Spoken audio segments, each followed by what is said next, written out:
when I was starting my business in Australia, was very successful very quickly. I managed to obtain a number of contracts with the local government and the federal government that were all funded by one massive fund.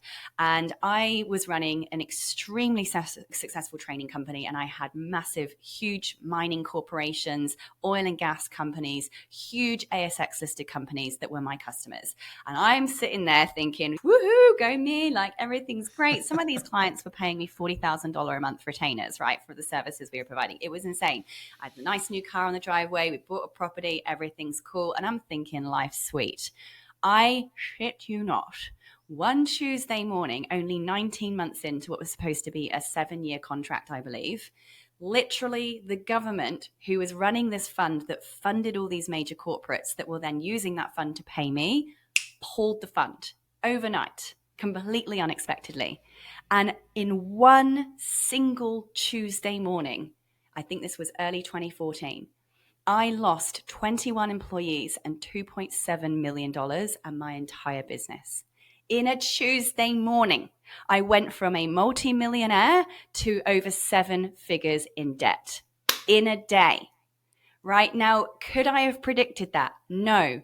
Did I put all of my eggs in one basket? Yes. Does that make a high-risk business? It certainly does. And in today's world, everything is high risk. So I think if we're going to take this podcast down the road of let's protect you from failure, let's actually share with you the real truth behind running a successful company. It's about understanding that our job is not just to market and bring people in and share the dream and all the love and the joy. It's also to have your eyes wide open to the fact that we all have gaping holes around us that one wrong step we can fall down.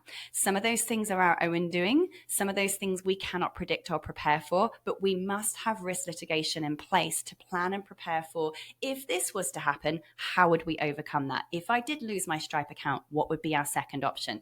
If someone did sue me tomorrow because of X, Y, or Z things, how would we get through that? If, for instance, I got hit by a truck tomorrow, what would happen? And we do have to ask these horrible, scary, nasty questions. We simply cannot, as successful business owners, certainly in the 7-figure plus range, just hope that everything's going to be okay. And we certainly cannot, for the sake of our customers especially, go, I'll deal with that problem if I come to it. Our job as leaders, as CEOs of proper businesses needs to be what could go wrong and how will we address that if it happens. And I hope that today's podcast is actually you stepping into that 7-figure CEO mindset and realizing that this isn't something scary or that we should not talk about. This isn't Debbie Downer topics. This is really important business stuff that Vit and I are being brave enough to share with you today so that you can be prepared.